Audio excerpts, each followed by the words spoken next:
all units he goes. Okay, we'll call the meeting to order. If you'll join me with the Pledge of Allegiance. I pledge allegiance to the flag of the United States of America and to the republic for which it stands, one nation, under God, indivisible, with liberty and justice for all. Okay, we have the approval of minutes from January 21st. Is there any comment, concerns on them? If not, do we have a motion to accept them as submitted? So moved. Second? Second. All in favor? Aye. Opposed? And the approval of minutes from January 23rd. Do we have a motion to accept those? Motion. Second? All in favor? Aye. Opposed? Carried. All right, public comment.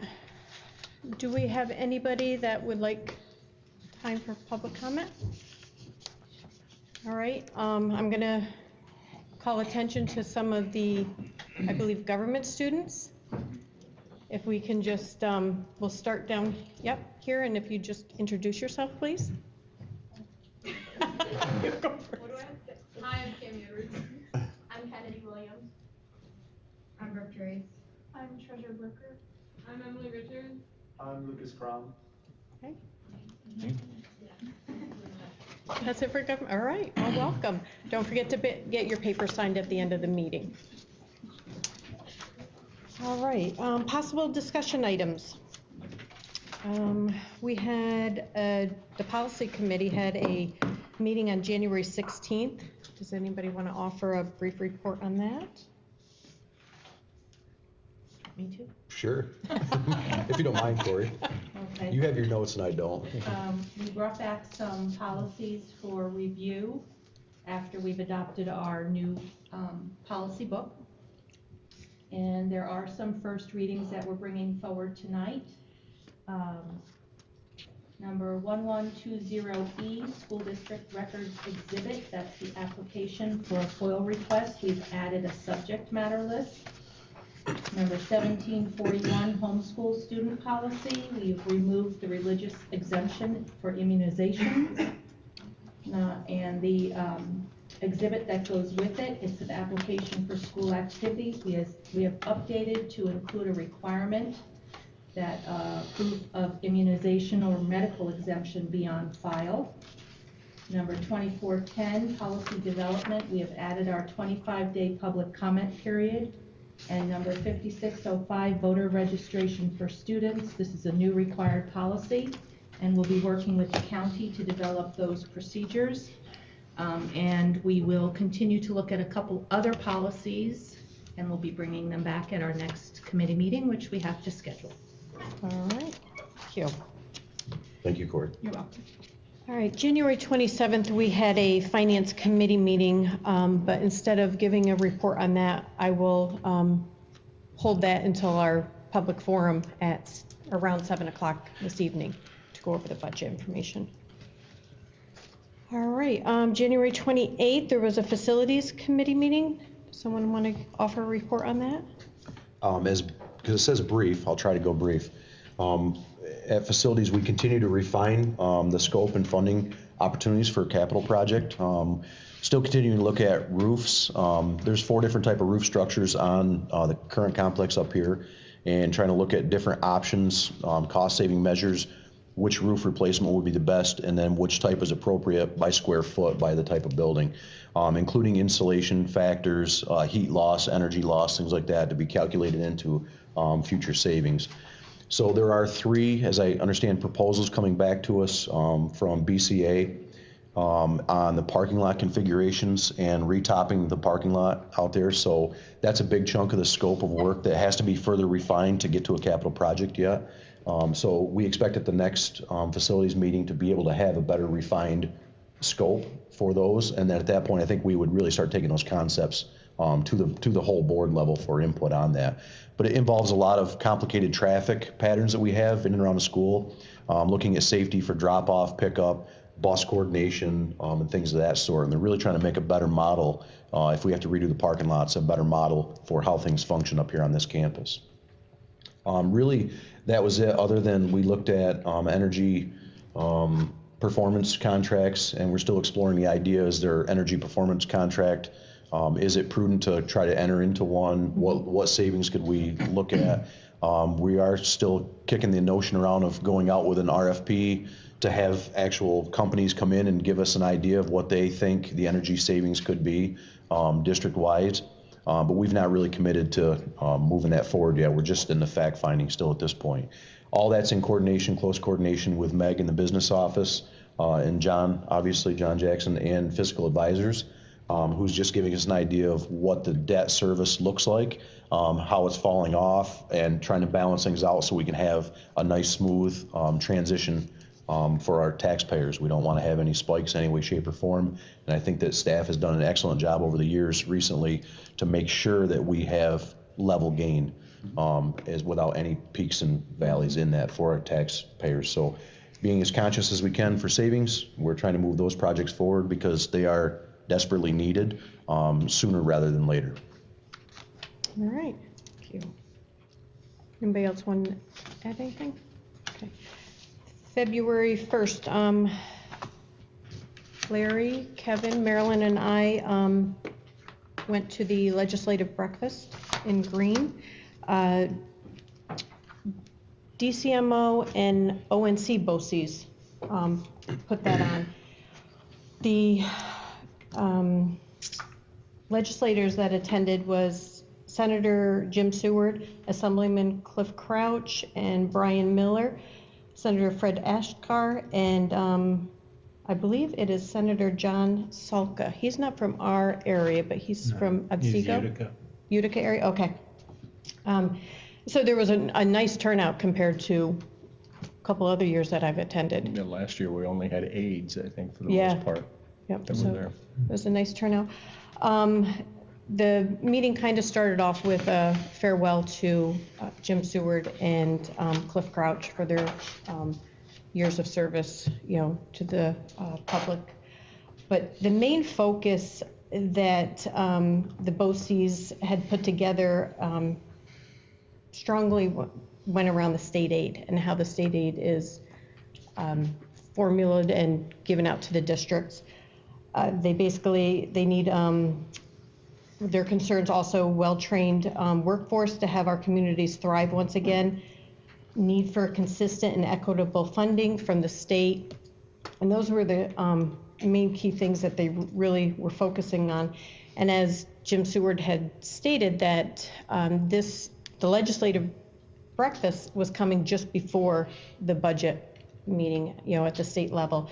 So it was good that we were there giving him ideas of what was important to the rural districts in our area versus, down by the city. I'm trying to think of some other things. Fred Ashkar was pretty vocal, passionate about the bail reform and how money is being, it was stated that there's going to be a savings, and he doesn't feel that there is a savings, and the communities don't feel that there is going to be a savings with that. And then he touched on how money is given to other projects that could possibly wait, as the Erie Canal.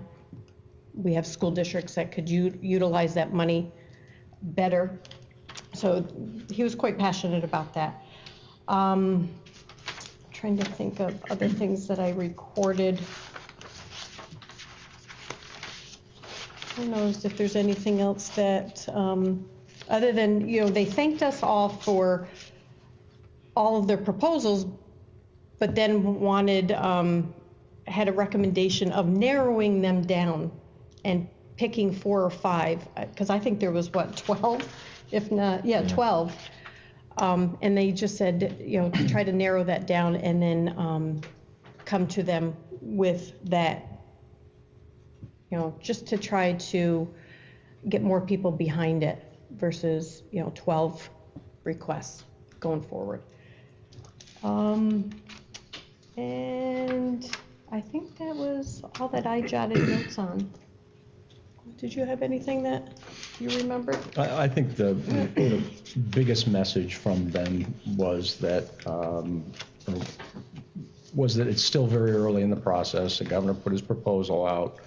Jim Seward was saying that the Finance Committee has started to meet on some budget issues, but that, to Rhonda's point, that the education portion of the governor's proposal has not yet been discussed, and it would be discussed, I think it was like later this week right yeah. now, like maybe Thursday, Friday, or something like that. So they really haven't, at that point, they hadn't really even considered the governor's proposal. Jim, and I think one of the other legislators, and I can't remember, maybe it was Cliff, but they had spoken about how they had mentioned that they are personally against the notion of folding some of those categorical aids, those expense-driven aids, like the BOCES aid, into the foundation aid. And so they were against that. They appreciate the way that the BOCES aid is driven and drives revenue for school districts, and especially in rural upstate New York. The comparison piece of that, of course, is that if you go downstate, they hardly use BOCES at all. So BOCES doesn't, most schools downstate, if they want a class in auto mechanics, they have their own wing in their own school, and on the island or in the city or what have you. So they really don't use BOCES as much. So they don't understand the concept of cooperative services and how there's a incentive there for school districts to participate in those cooperative services, and that incentive being getting aid back to rural schools that can't generate the kind of money that city schools can necessarily. So that was a big piece that I took back with me anyway. Yeah, I think that's about it. It was a nice turnout, though. What? I think all of the districts in the BOCES district someone was in attendance. So it was nice. All right. Due to the superintendent search, we need to, do we still need to schedule this? The April 20th. We need to find a time. Okay. There will be a need for a special meeting, and that's to vote on the DCMO BOCES administrative budget. And we discussed this the last time, but I don't think we came up with, do we want to have this just before our first round interviews and start about 4:30, or they start about 4:30, so if we have this at 4:15, will that work better for everyone? Or do you want to come in at, if we can establish a quorum at noon that same day? I'm fine any time. If we do the 4:15, though, we don't have to make 2 trips in now. Correct. We can do it one-stop shop. So 4:15, Yeah, that'd be better for me. thank you. All right, we need to. 20th? We just need to have April- quorum. Right, on the 20th. Now, do we need to reschedule the April 21st regular meeting? Yes. This is because we have the first round interviews, so we need to push the regular meeting. Is Wednesday, the following day, okay with everyone? April 22nd, 6 p.m. Paul, I know that was a conflict, I believe, for you. But we're pretty booked up that whole week. That's the week after break, I believe. It would have to be Wednesday, Thursday at the very latest. Correct, Meg? I think Meg has to send our budget figures up by Friday. Okay. So I was good with Wednesday. That was fine with me. I think that's what you said, that, yeah, Thursday was going to be the latest that we could. That's the Have a absolute meeting. latest. The property tax report card has to be to FCD, this says on the 22nd of April. So we had the board adopting the budget on the 21st with the report card going the next day. I thought the report card had to go up 24 hours later. No later than the Maybe that's 25th. why, Oh, that's why that's it's Right, set so up it's this way. 24 hours after we adopt no later than, it's actually Monday because the due date is Sunday, but they're saying do it on Friday. So then that's, if it's 24 hours. Okay, So so, Wednesday or Thursday. so can everybody make the Wednesday I meeting? can make a That'll be Wednesday. 3 nights out in a row, but over and done with. Yeah, that's right. I blocked There won't be a Monday through break in Wednesday out between. I was gonna say, for some reason I have blocked Monday through Thursday. Well, keep that just in case. Yeah, okay. So, You never know. The baseball fields might need work on Thursday, Thank you. down at the Little League. All right, and just a reminder to the public as well as everyone in the audience, the superintendent survey is out. It came out last Thursday. It closes this Friday, February 7th. So if you haven't had a chance to do that survey yet, please do so. It's important. And let's see, we have, you will be working, Mrs. Frainer will be working with BOCES to schedule 2 listening sessions for the community stakeholders, students, community members, and parents. The afternoon and evening sessions will offer 1 day. And this, the stakeholders, this will be free to attend either session. Do we have a date on that? We don't. We don't I'm have a date on that, okay. expecting to get a window of dates by the end of the week. Okay. It should be around the end of March. All right. And just currently, right now, you're looking for stakeholders for that. No, it'll Or be do you have open, open to any stakeholders, the community, students, staff, and they can attend either session. I don't have the date yet. You needed to talk about whether or not the board would attend. You're free to attend That's if you right. wish. It's not required. Right, so it's, We don't have a date. we don't yet. have a date yet. That's why keep that Thursday open. I'm now booked to Austin Lincoln for the Little League fields. So, right, I don't know if the board wants to attend as a whole. There are, pros and cons to the I board don't see attending. what the Do board we- is gonna contribute to a stakeholder meeting is my thing. I mean, we want unsolicited feedback. Right. What are we gonna be there for? Right. I mean, we should not be offering our opinion Right, at that time. and I think if we're Listen there, to what the then public people will and the look to staff. us for some sort of response or something like that. And I Yeah. think it puts us in a precarious situation. I think we're better left, letting Dewey or, a separate facilitator handle that, get the input. Right, Mr. Dewey will do it. Perry, Mm-hmm. yeah, so. and we meet with him Thursday too, so we could even have that discussion. Right, that's Correct. this Thursday, Yep. we meet with him, so we could have that discussion on whether or not there is a, We meet with Reason him that the board- week on Next Tuesday. Tuesday. oh, it's next Tuesday then? Are you Okay. trying to take another Thursday out of it? So, I'm sorry. So, but either way, Keep 'em all open. Keep 'em all we'd still have time to schedule that in there.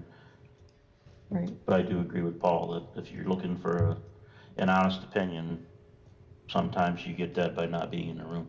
And even if we divided it up so we didn't have a quorum and make it an official meeting, you're still run that risk of having different perceptions by night now with different board members. So I think probably, I agree with Paul, I think it's probably the best bet that you let those two happen organically led up by the staff and the Is everybody in stakeholders. agreement with that? Will let Mr. Dewey handle that? Very good, thank you. Okay.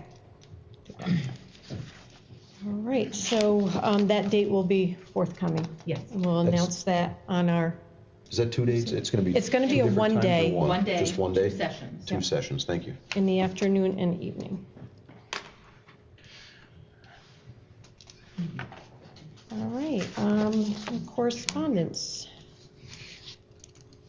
We have February 6th. I believe there's 3 of us signed up for this, the super eval board training. That will be in Sydney at 5:30. And I believe, Marilyn, were you attending that one? You weren't. Okay, so, Charles and okay, Mr. Thomas. all right. All righty. All right, we are up to presentations. That's your Thursday. I knew there was something Thursday. Yep, that's, It's all yours, Kevin. I knew there was something. we have a presentation on the senior trip. And if So it's just you and I, right? Yes. And me. And Larry. And Is that similar to the training we had here? I think Same so. one? Gotta be. I mean, similar. Yeah. Cool. Hello. Hi, guys. My name's Mara Little. I'm the president of senior class. My name's Kayla Jum. I'm the vice president of the senior class. And we want to make a proposal to be able to do our senior trip. Do you want to just read off what it is? Okay, so it's 3 days, June 11th to 13th, and we put it really late so that if any kids get in trouble or are like failing or something, they aren't able to attend. So it's a privilege. We kept that in mind. There will be 42 students that are interested in going, and there will be 4 chaperones. So we'll be pretty safe and covered. Thursday, we plan to go to Hershey Park. Lunch is provided and dinner is provided. And then Friday, hopefully we'll go to the aquarium. We'll go around Philadelphia for sightseeing, and then a dinner cruise, which is pretty exciting. And then Saturday, we're going to Penitentiary, and then we're going to spend the rest of the day at Point Pleasant Beach, New Jersey. So this is in Philly, and Point Pleasant Beach, we're gonna do bus transportation with Hale Transportation, and we've already done 3 fundraisers so that any kids who really want to go but might not have had the money, we really tried to make sure that anybody who's interested in going can go. So we did pizza sales, chicken barbecue, and Gertrude chocolate, and we have more fundraisers in mind if needed, but we seem to be doing pretty good financially, so we should be okay, fingers crossed. Nice. So how much time do you think you'll have in Philadelphia? Because are you going to the aquarium the same day? Yes. Okay. So we'll probably get up pretty early and have breakfast as early as possible, which is provided, and then do the aquarium pretty early so that we have a lot of time to go shopping, get some nice local food, really enjoy just like the city, kind of Right. just like downtime. Yep.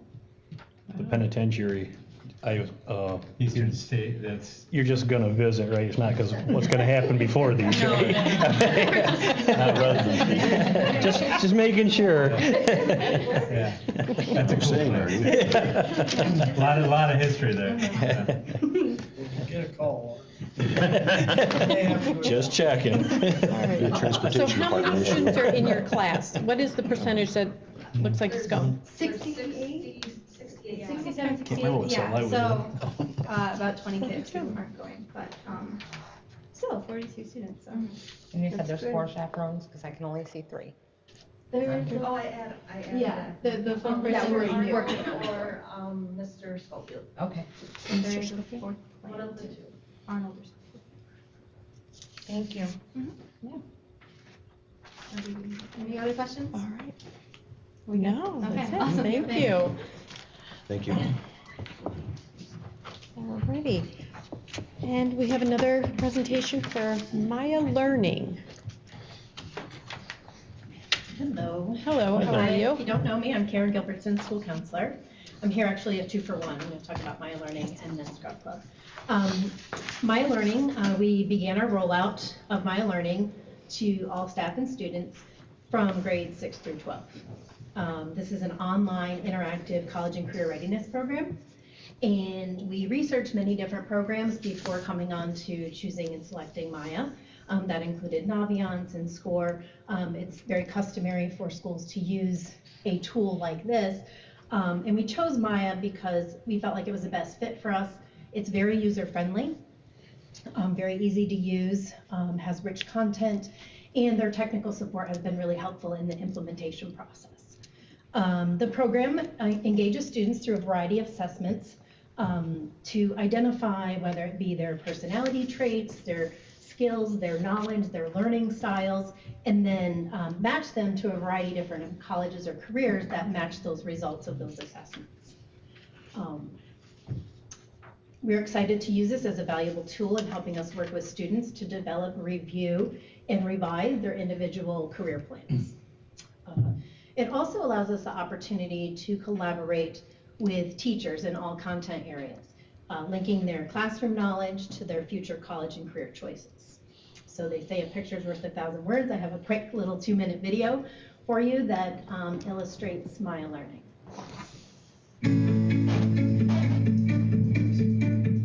Welcome to Maya Learning, the system that helps you plan for life after high school. When you log in, you'll see your dashboard with upcoming assignments in 4 areas. If they have documents linked to them, you download them here. Check items off when complete. Explore offers assessments of interests, personality, and intelligence mix. 3 recommend careers. Some can only be taken 3 times, so wait for a counselor or a teacher to assign them. You can explore careers in Career Search and in other parts of Maya Learning. Click the heart to save those that interest you to the career list. You can add them to your career plan, then lay out how you will move toward those careers. Academic plan shows your course plans, grades so far, and where you have already met graduation requirements. College plan lets you search for colleges and explore details. Save ones you like to your college's considering list, then see how you compare with students who've been admitted. You can also show you're going to apply, request recommendations, and sign up for college visits. Scholarships helps find ways to pay for college, using a database of over 2 million scholarship opportunities. Portfolio holds your story about why you should be admitted. Here are goals, journals, experiences, galleries, and a resume. Maya Drive lets you exchange documents with counselors and store private files. There are also counselor notes, calendar items, and messaging. Maya Learning is designed around you, your interests, goals, and journey. It's an important tool to help you succeed. Welcome to Maya Learning.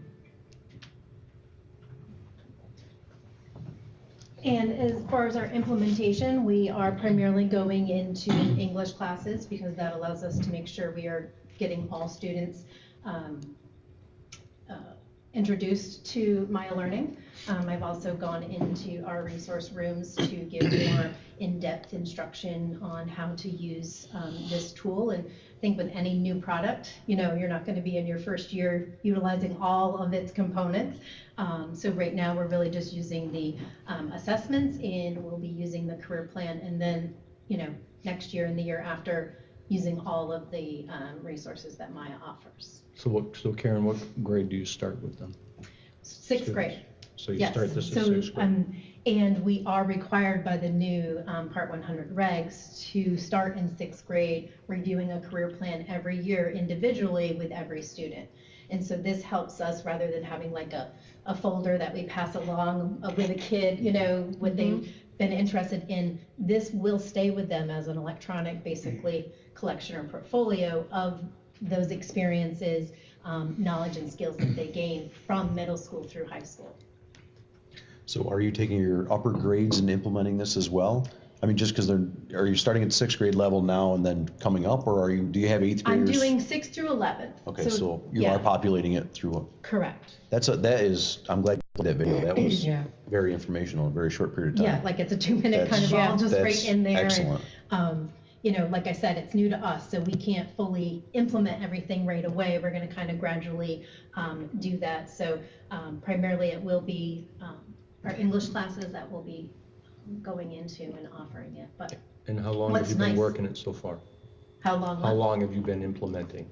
We started in the fall, and I just did English 11 classes, because the seniors, at that point in the fall, they've already kind of done their college applications and so forth. So we started with English 11, and then this semester doing English 9, 10, and 11. And Deb Little in the middle school is starting with her 6th grade first, and then probably later in the spring semester to do 7th and then 8th. It'll be interesting to see a 6th grade, what they pick, what, career path, they're going for. And then by the time they hit 11th grade, if it's changed over that time. One of my favorite parts of my job, the kind of just seeing the involvement of students and what their career paths are. We're in a rural area, so students sometimes their view of the options of careers out there are just what they see here in Walton and Delaware County. And so this could give them an opportunity to see a video of an underwater welder or, architect or something different that maybe they're not necessarily used to or what they've seen or been exposed to. No, the clip that it showed, the finances, how they can click on different grants that might be available or scholarships. Is that just offered to Walton Central School students, or is that? That's a good question. So there's basically like two Scholarship? tabs. The first scholarship is kind of all national scholarships that students can search based on, grades and interest and those types of things. Okay. And then there's a local scholarship component, and that's kind of where phase 2 next year, we will start loading our local scholarships in there. Right now, the I guess medium for which we use to post scholarships is Right. through Google Classroom. And so we don't want to do double work of posting it there and posting it in Maya when our seniors really aren't as introduced to this. But next year's seniors will have had Maya and been introduced to that. Now, some of our scholarships that we've had for a very long time, they may not be along the same career paths that students are choosing now. Are they being looked at, that they can be updated? Say something that is, was chosen by a family, if they went into this line of work, well, not a lot of people may not be going that direction Sure. now, and it may be to I think if you healthcare find that now. there's a scholarship for which the criteria is either too specific or it's sort of maybe misaligned with kind of today's, Right. students' interests and directions, that, I think we would have to just go back to whoever the scholarship is under and kind of express that to see if they'd be able to be flexible with the language of that scholarship. But Is that your department that does that, or is there a committee that does that? it's kind of a both. It's kind of, we work with Corey and, Mr. Thomas, but we would be probably the ones to identify if a Okay. scholarship is not being utilized, because no one meets those parameters. Right. Do you think long-term that you could use this as a tool to see trends that potentially could point you to the facts of maybe missing electives? In other words, could you use it to track, a lot of students want to go this general path, but we don't actually may not offer the electives to be Sure. able to backfill that? Sure. Interesting. I think, what's nice about it is it does collect data for us, and so we're much easily to go in to see healthcare professions or different career clusters and kind of extract that. Yeah, we're excited about it. Yeah, that looks Nice. very Yeah. powerful. Does that give you any type of spreadsheet on patterns of where students are looking to go career-wise, or is this something that you're gonna have to sit down and develop that? I By guess I reviewing don't it. know the answer to that because it's still kind of new for us, but, they can provide us data on where our students have gone, been accepted to colleges once we start using that tool. But there are lots of reports that you can extract from it, similar to School Tool, which we use for our student information system. It's just, I haven't got to that stage of what are all my options to pull that data out. But yes, it does provide that option to extract data. So, thank you. But again, it's Nice new. tool for the It's, students. I'm the expert on Maya here at the school, but it's brand new to me, and I've only been using it for 4 or 5 months, so there's a lot for us. But their support, I can't say enough about how, fantastic they are. I can send an email and, have someone on the phone at 2:00 in the afternoon to help me with whatever I need, so. Nice. Excellent. Well, looks like it'd be good for the students, and it might also be good for the school in the Right. long run to be able to Yeah. guide your own curriculum, what we need to have, or. Right, and that we're not just starting in 11th grade to have the Right. conversation, Yeah. it's something that we're Exactly. building from middle school on up. Right. Nice. So, very good. Then I have one more, any questions on Maya Learning? No? So the other thing that I'm here to present on is Scrub Club. This is, again, a new opportunity for our students to get hands-on career exploration in a variety of different healthcare fields. This is a partnership with Bassett Healthcare. It is a free program, so we reached out to students who might be interested. And when I say careers in healthcare, not just saying nurses and doctors, trying to make it a broader umbrella for students. We actually have one of our Scrub Club members here, Kennedy Williams. She's probably panicking that I pointed her out, but we have 4 students currently who are participating in this program. And my hope is that there would be more, because we kind of got on the tail end of their registration process, so they didn't have a lot of time to get students to be part of it. But there are 7 other local schools participating in Scrub Club. But the 4 students, they did submit applications and made the commitment to attend.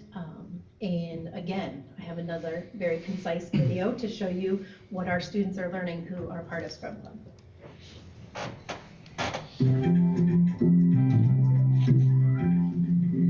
I'm Kim Hastings, an organizational health and learning consultant at Bassett Medical Center. My position, like so many others, is a non-clinical career that you may have never even known existed. This is what Scrubs Club program is all about.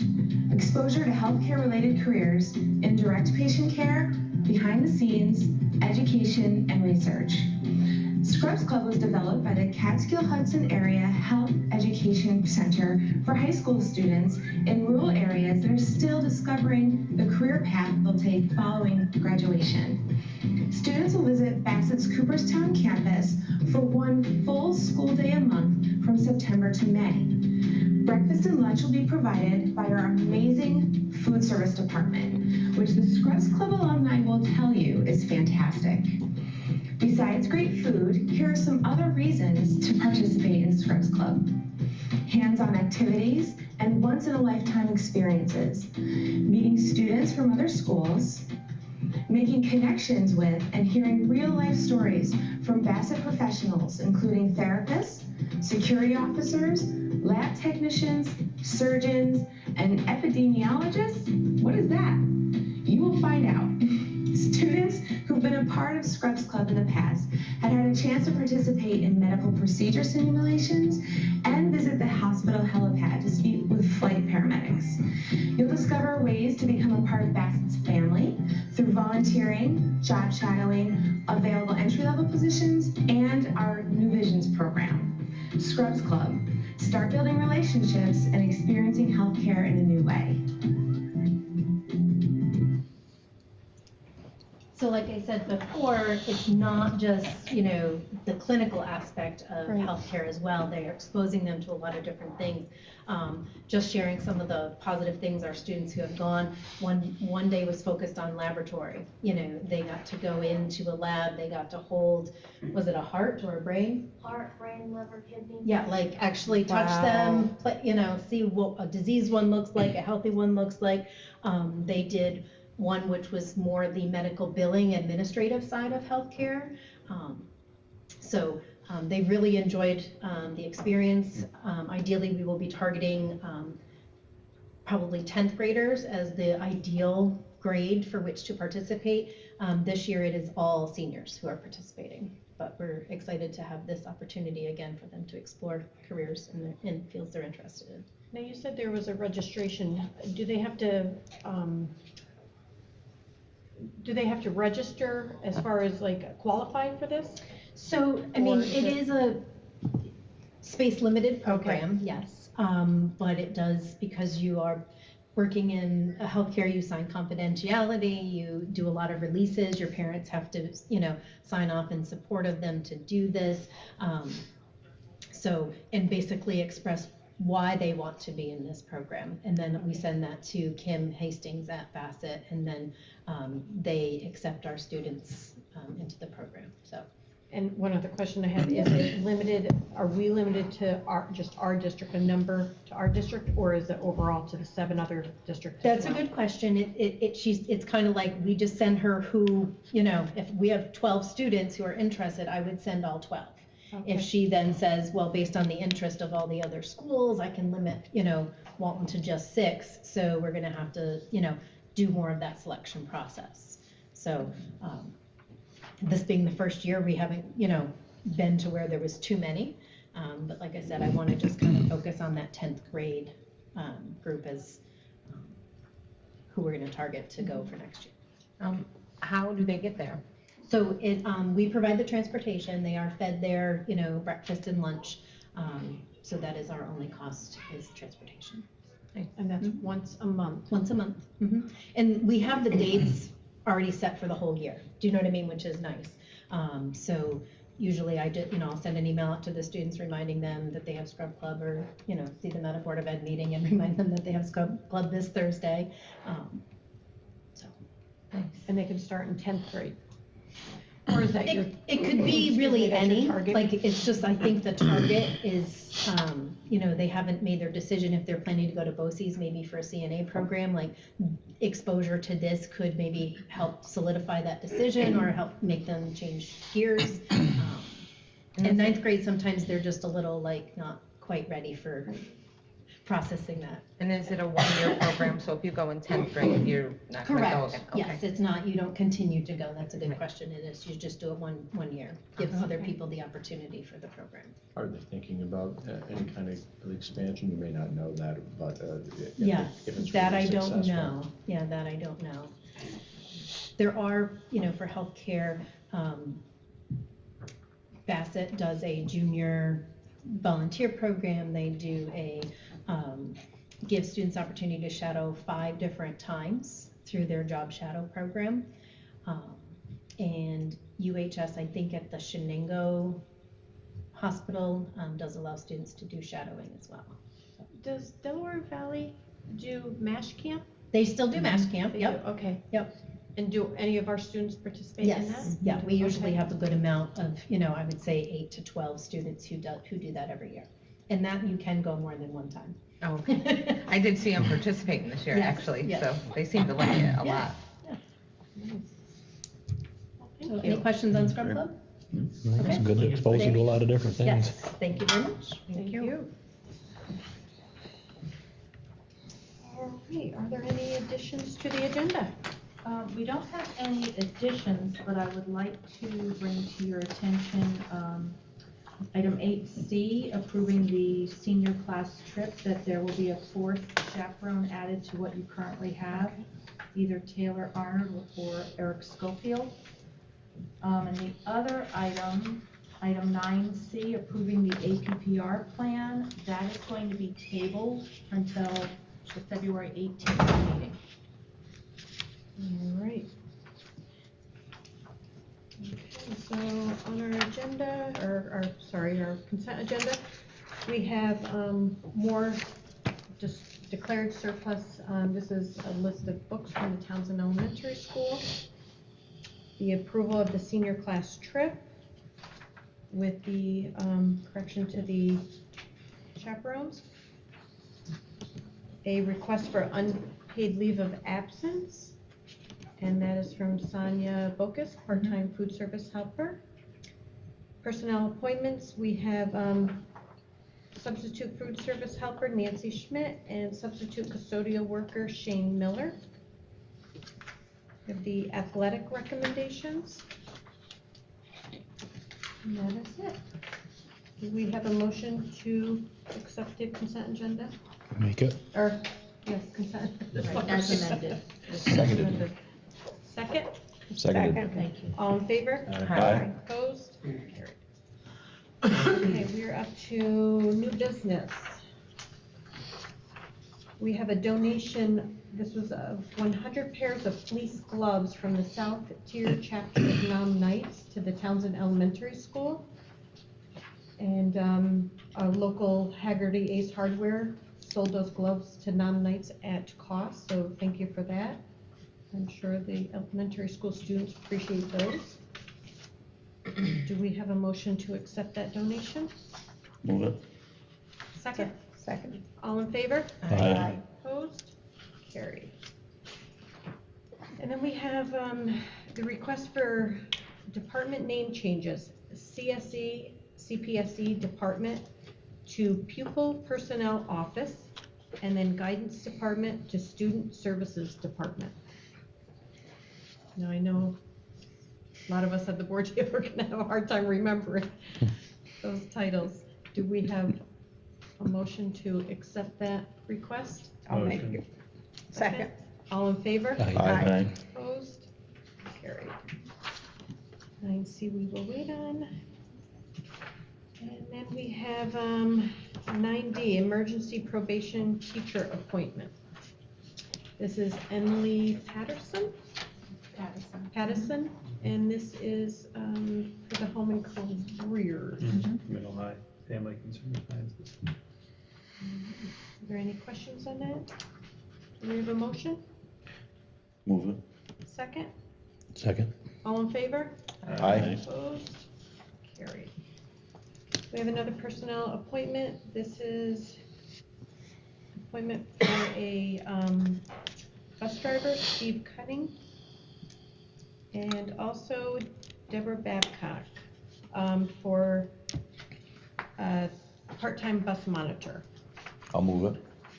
Second? Second. All in favor? Aye. Opposed? Carried. All right, 10, we have the policies first reading. Want to do these? Okay, first reading, it's policy 1120-E, community relations, exhibit for school district records, an application for public access to records. Right. Okay. 1741, policy for homeschool students. Policy 1741E, homeschool students, application for school activities. 2410, policy development, adoption, and implementation and review. And policy 5605, voter registration for students. Are there any questions? All right, do we have a motion to accept those policies as their first reading? I'll move it. Second? Second. All in favor? Aye. Opposed? It's a short list. Paul's been known to read for hours. Should we go back through the other ones No, and just thank make you. sure we have them all? No, thank you. All right, we are up to administrative remarks. Rick, you want to start or no? Sure. Since you were trying to move away from that, I saw you get behind the screen there, so. Check out the sound. I'll say what it was. I don't have a whole lot for you, everyone here, but Mr. Thomas and I attended the cybersecurity conference in Binghamton last Thursday, I think it was, Thursday. It mostly entailed the new educational law for 2D. It's called PII. It's personally identifiable information and how we're supposed to secure that. It's mostly student data. There is some law regarding also protecting staff data, but names, social security numbers, grades, et cetera, kind of aligns with FERPA laws. It was a well-attended conference, standing room only, and for something at Binghamton, for that South Central Rick puts on to be standing room only, shows you how concerned and how we all realize and how important it is to know what's going on with this law. It's new. We've already been working on some of the policies for 4 to 6 months. You guys have approved a couple of the Parents' Bill of Rights, data breach policy. Those are all in this law, which we knew was coming and we've pushed through you guys already. There are a few other policies we'll have to push through. But we're all going to be learning together and really relying on the South Central Rick and Binghamton for support. The other thing we've been working on behind the scenes is the one-to-one Chromebook initiative that the board really wanted to see, and I think the community and I think staff and the teachers in our district really want to see. So we put a lot of work behind the scenes regarding that. We didn't have an inventory system before. We've developed an inventory system. We have the majority of our technology items in there. Without an inventory system, we couldn't manage a one-to-one program. So that, to me, was one of the most important aspects of this project. That's taken care of. We do have a meeting February 14th during our admin meeting where I'll be presenting what we've done behind the scenes. We've already addressed many of the subject areas with other administrators, Mr. Hoover, Mr. Loomis. We've worked with David Potter, our instructional technology coordinator from DCMO BOCES. We've worked with several other school districts. We don't want to reinvent the wheel. We want to see what works, and we want to piggyback off of that. So we've done a lot of that, and we're going to present February 14th, the second half of the admin meeting.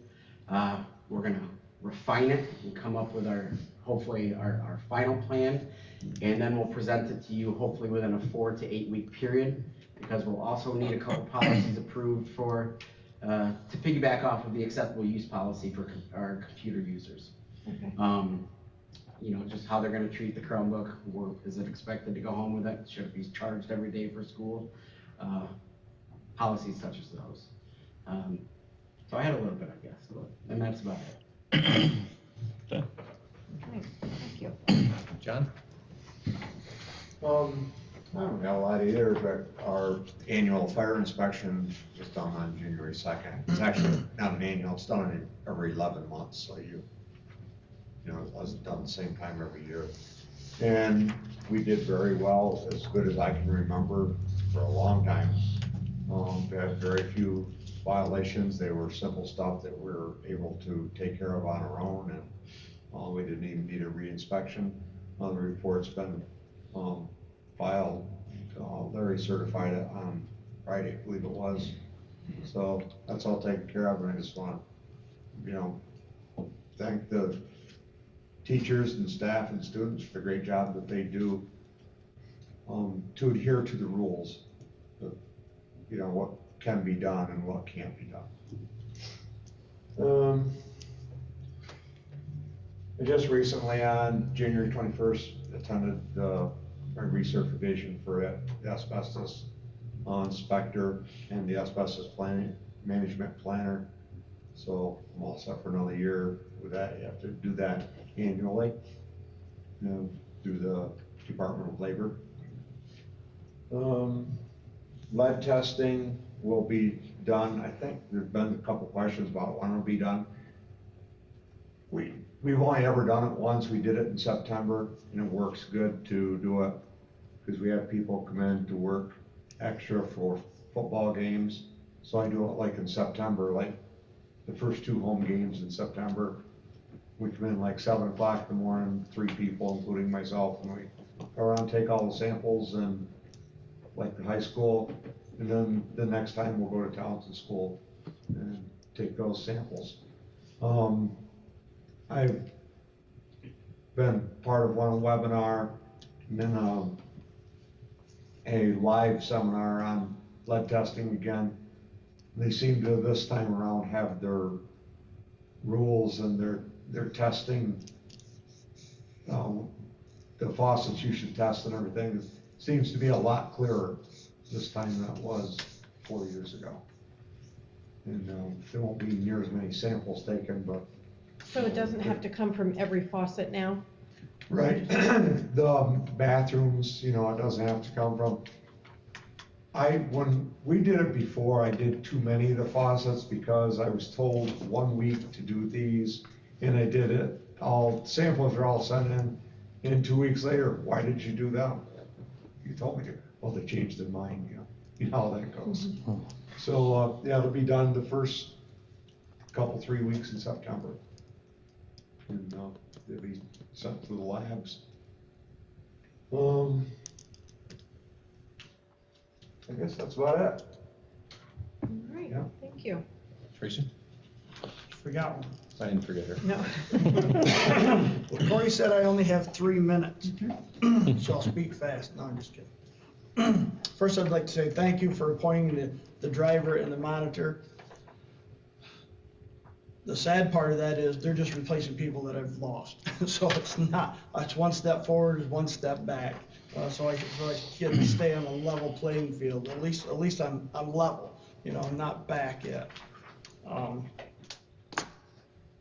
Vital oxide that he talked about before, we're using it on our buses. We do it on at least a 3-week period.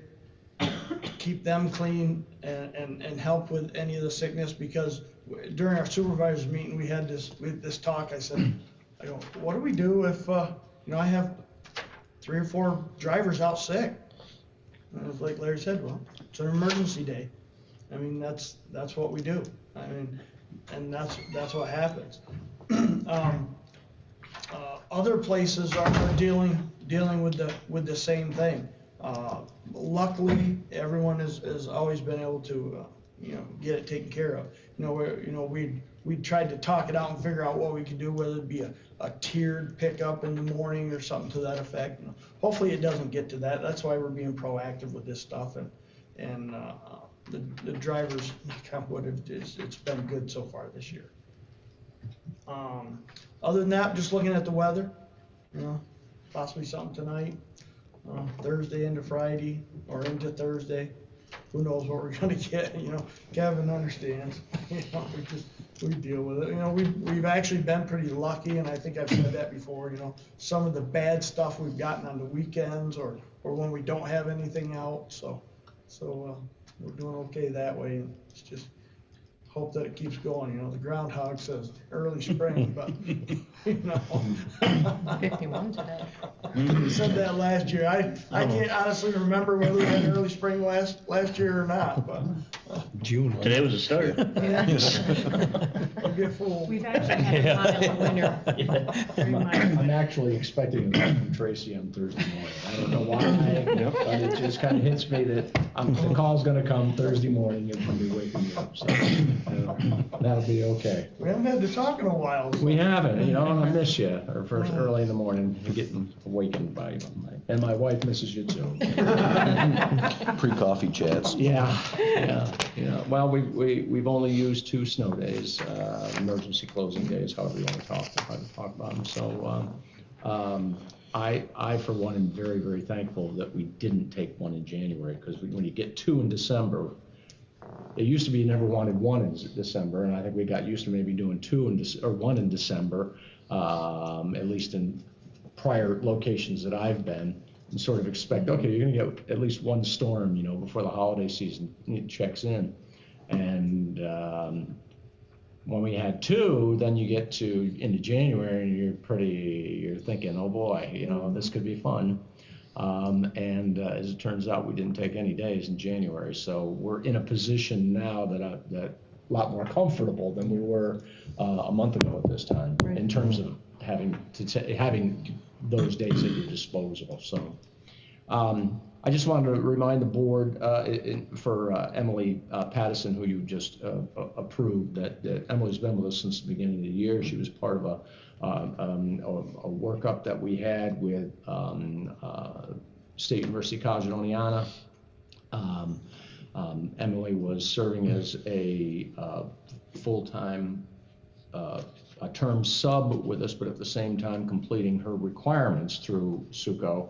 And we had a master teacher with her that was connected with her, and she had, we went through the whole process with the college. It worked out very, very well. She had some challenging moments, as you might expect, and I'm very proud to say that I know for a fact that Adam worked with her very, very closely. Artie did too, but most of her classes are in the middle school level. And Adam worked with her closely, and so I spoke with her today, and she said she's really likes it here, and she's glad to be here and wants to be here, and so I thank you for your support of her. You'll be, we didn't want to bring her in tonight, but we'll bring her in either the next meeting or the meeting after that for an introduction like we usually do, so that you can see her. Last Friday at the superintendent's meeting, we meet once a month, and we have been working on collectively a calendar for the 2020-2021 school year. And as of Friday, we pretty much, well, I won't say pretty much, we agreed on a calendar. Now I've handed it over to Corey to transpose into our format that we're all familiar with.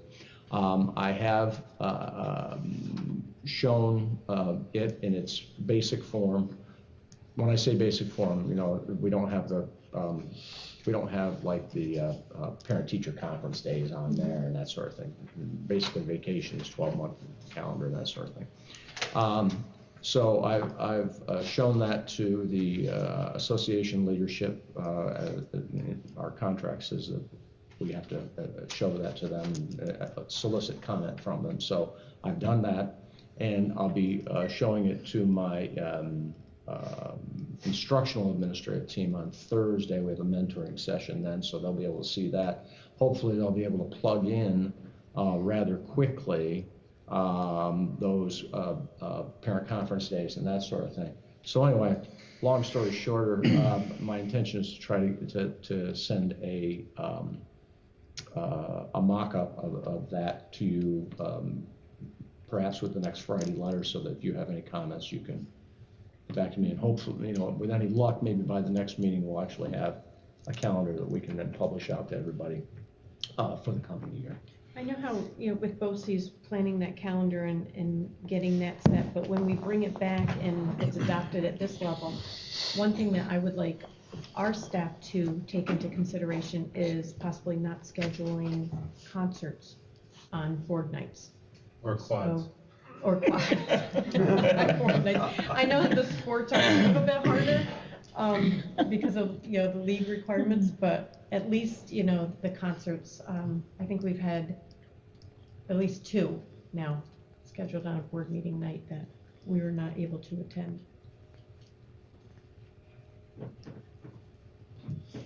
I will convey that on Thursday Yeah. when we have our And meeting. there's So. the basketball, that makes it pretty. Limited parking, come early. Basketball's tough on everybody too, if you have students too. I mean, Right. Kevin went through it last year, yeah. we're on that road now, so. I will be happy to convey that on Well, at Thursday. the shared decision meeting the other night, it was mentioned that regents were scheduled along with sporting events, and that the kids were getting back late from their sporting events, had to study for their regents, and that's something's gotta be done about that. Well, I think that's kind of hard, I think that's a little difficult, because not all schools do semestering. And that's part of the but- problem with that. The fact that they do semestering and their schedule looks different than ours puts us in a bind. We're one of the only schools in the area that does do that, and we can certainly take that concern to the league. I know that Justin will definitely speak about it as the AD.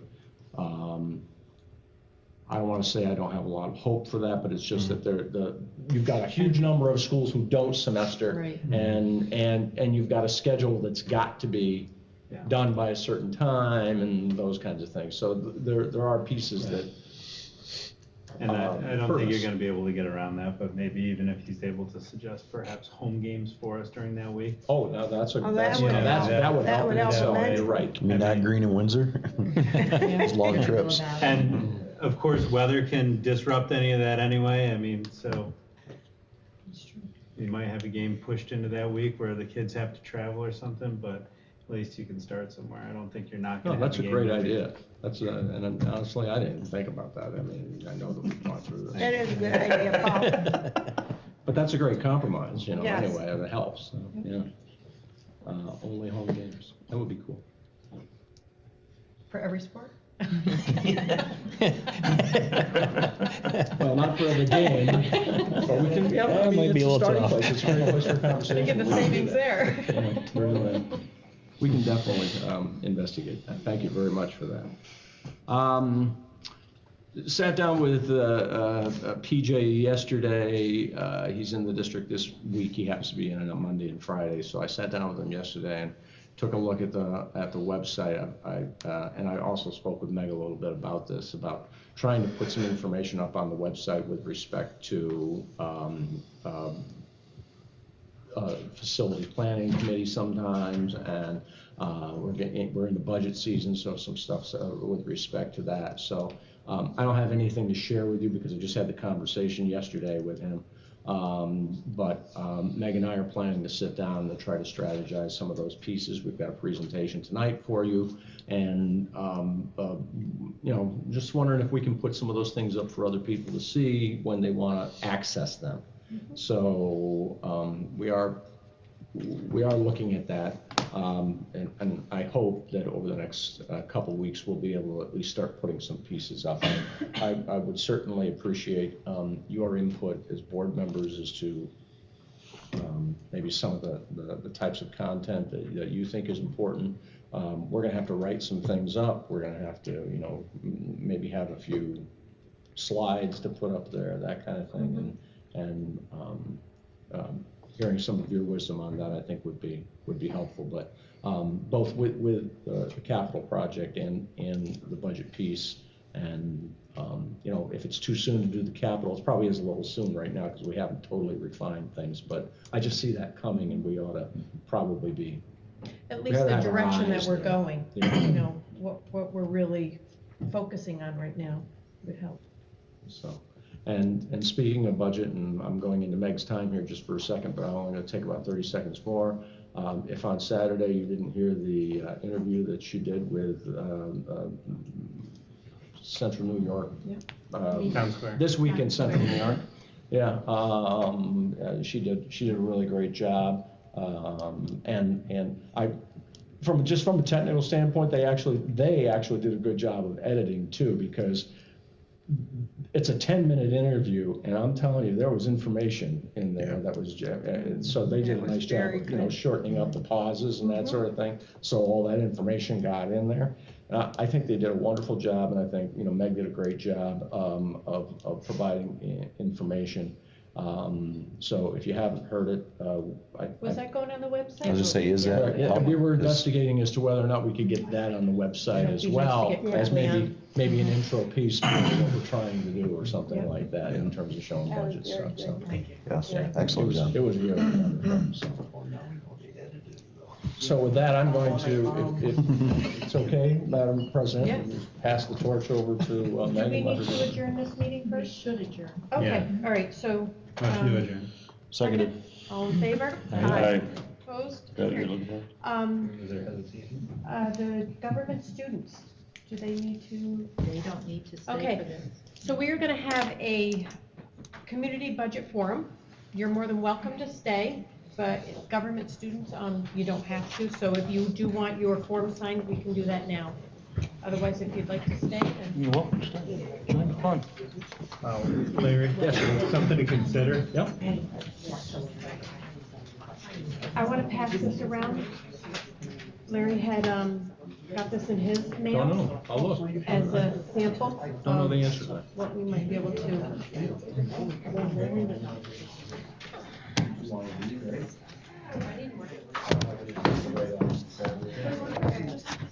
Anybody can. Yeah. Thank you. Grades aren't good. Poor guy. Maryland's split duty with They're all the nice.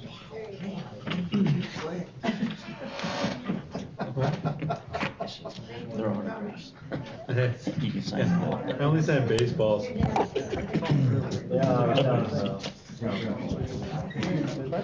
already seen it. Thanks, John. Okay. Nice job. Thank you.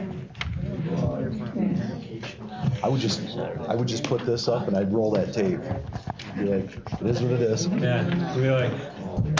Bring them, pass them around, the budget information sheet that Larry has. I will happily. From his home and just an idea of what we might be able to produce for that Sample of their. Oh, okay. I would think, but instead. That he thought we watching could look this at, interview. maybe do the same. I just said that live.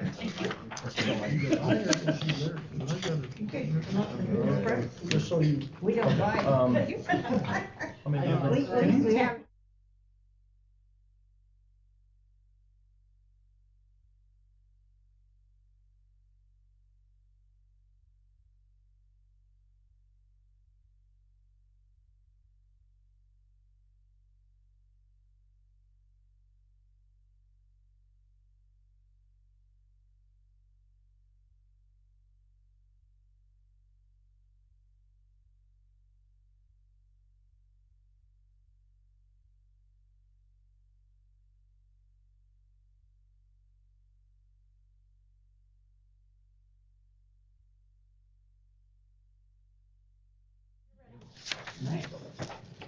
So to start, I'm just gonna go through a little bit of what I'm gonna present tonight, just to kind of give you an agenda of the things I'm gonna go over. First, I wanna review what our current budget looks like, an idea of where our revenues come from and where our expenses are spent. And then we'll look at the last several years of budget and tax levy history for the district. We'll talk about the New York State aid.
allowable income level to receive the STAR exemption. So that wouldn't affect the district's budget specifically, but it would affect the residents in the district.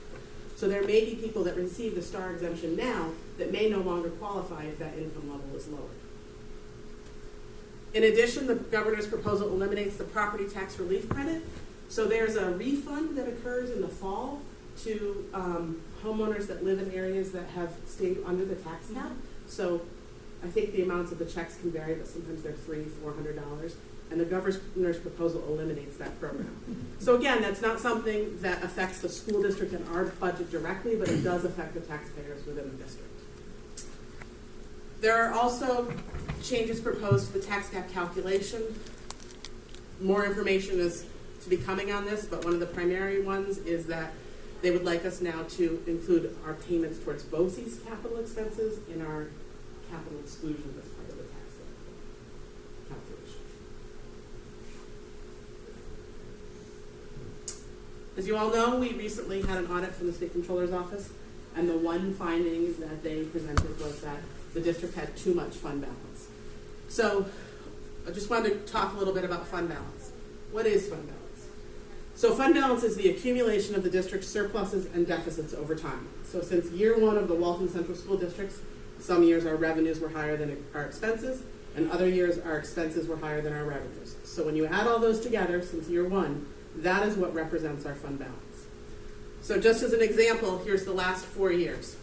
And the top line shows the revenues for each of those years. The next line shows the expenditures. And you'll see that in 15-16, our revenues were $538,000 more than our expenses. So that was added to our fund balance. The following year, we had a deficit of $282,000, and that was deducted from our fund balance.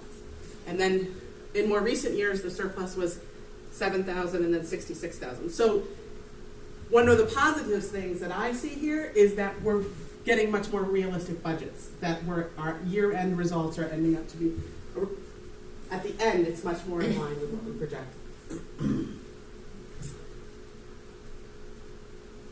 It's important to remember that fund balance, when we look at how we're going to use that fund balance and what we're going to do with it, it's important to remember that once you use it, it's gone. It's not an automatically renewable revenue source like property taxes that come in every year. So once we use it, it's not there again.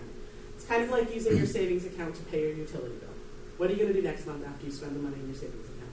So it's important that when we look at what we're going to do with fund balance, that we identify things that are one-time expenses, and those are the sort of things that fund balance should be used for. It's also important to remember that fund balance is not cash.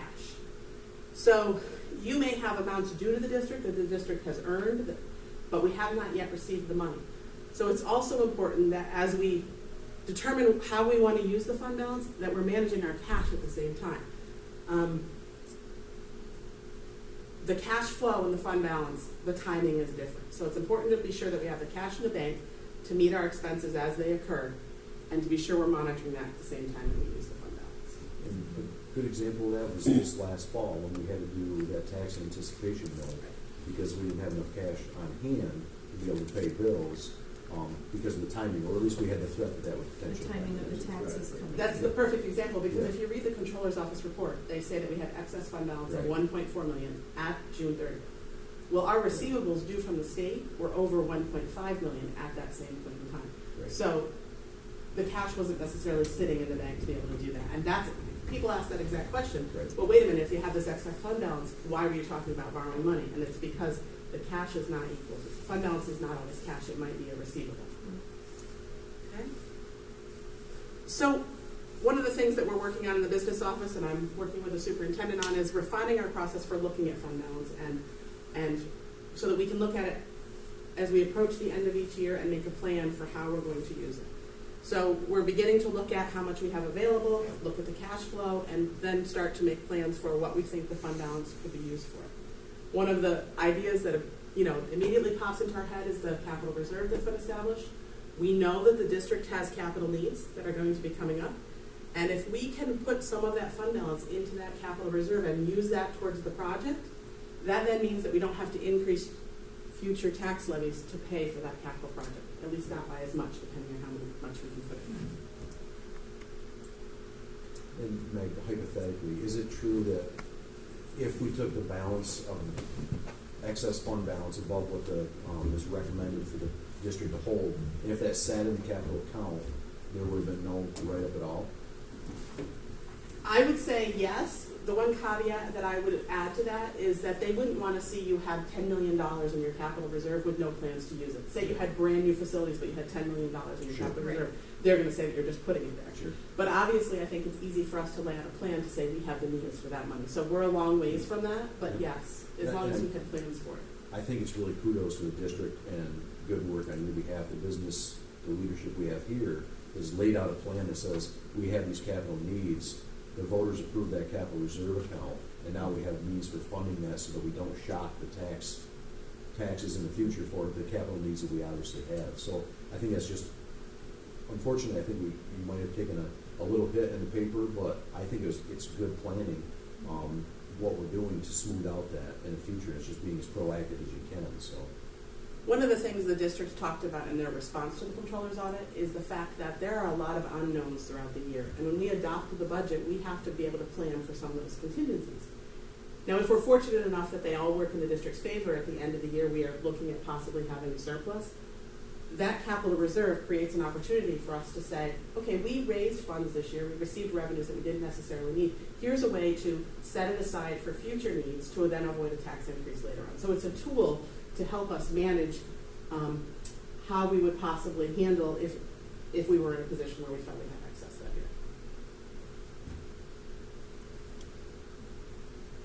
year. In putting together the draft budget for next year, some priorities that were kept in mind, the proposed numbers were input, is we're looking to adopt a tax levy that is at or below the New York State tax cap. We want to maximize state aid, so we want to put things in the budget that will help us get the maximum amount of state aid back. We obviously want to maintain all the current programs that the district has. We want to meet all the contractual obligations of our labor agreements.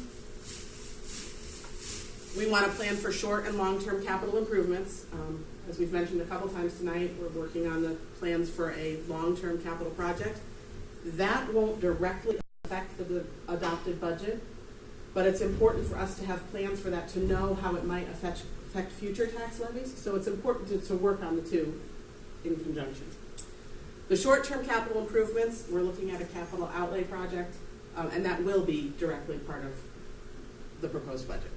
And that's something that we might be able to put on the website as well. You know, addressing what our plans are for that capital outlay. The unfortunate part is the reality of how not very far $100,000 can go. Right. But at the same time, if we can do it each year and then be getting the funding back, it allows us to try to take care of some capital needs on an annual basis to keep up with the things that don't require a large budget. And that drives aid. That drives aid, right. And that was one of the things that they touched on at the legislative breakfast, is that they would like to see that increase from 100,000 to 250. So some things that are new things that are in the 2020-2021 budget that were not included in the current year's budget, the capital outlay project that we just discussed. And the idea would be to put that in every year. So if we do it next year, we would receive about $85,000 back in aid the following year, and then we do another $100,000. So then we're doing $100,000 of work with a $15,000 investment once we get the project rolling. As Rick mentioned in his report, the one-to-one device rollout is included in the next year budget. We've also included some funds to replace classroom furniture. So it obviously would not be all the classrooms or even the majority, but we want to institute money in the budget each year where we can identify the classrooms in the most need and do a couple each year. We've amended the budget to reflect no admission charge at athletic games. We've also included the cost for an indoor track program in the budget as it currently stands. And we've also included funding to participate in a new program through BOCES. It's a Lighthouse program. It's a new program that they're putting together, and it is an opportunity for the district to provide some services to students that might have mental health or counseling needs. It's a new program that they're putting together. It's a short-term program, so you could service a child for a month with traumatic needs or something, high needs. that student, the idea is that student is returned to the school district and back to their regular program. But in the meantime, if you have another student with another similar issue, that student just goes in and fills that slot. So you've got that opportunity to service several students during the course of the year, short term. We've also included an increase for the last lease for the 3 remaining buses. So we'll be replacing the 3 remaining buses owned by the district. And in future years, we would have one lease roll off and we would put on another. So this is the last major increase in the lease expense. So looking at where the proposed budget stands today. Now, I do not expect that this would be the budget that we present to the public for a vote, but this is where it is today. Projected revenues are $21,526,310. Projected expenditures are $21,948,847. That represents, the expenditure projection is about a 1% increase over this year's spending, over this year's budget. So that is a surplus of $422,000, which we do not want to adopt a budget like that. We want them to balance out. So I'll be continuing to look at our expenditures and where we are, more information that we get as we get further through this year, as well as watching what happens with the state budget and how our aid projections may change.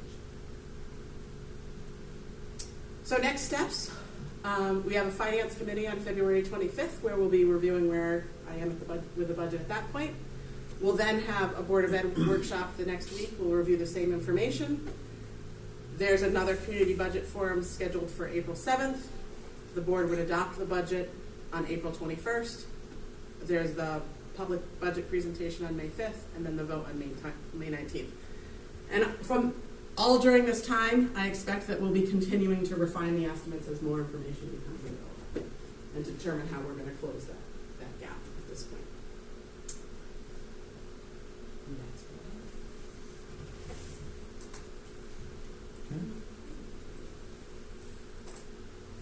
Any questions? Questions, comments? No? Thank you. Thank you. Thank you. If there's other questions you have or information that you would be interested in, if you want to let me know that, and then I can certainly be prepared for that for future discussions. Okay. And I think putting the Times Square Media interview up on the website will help too, because people will be able to listen to that and get that information that they might use. Okay. Thank you. Thanks.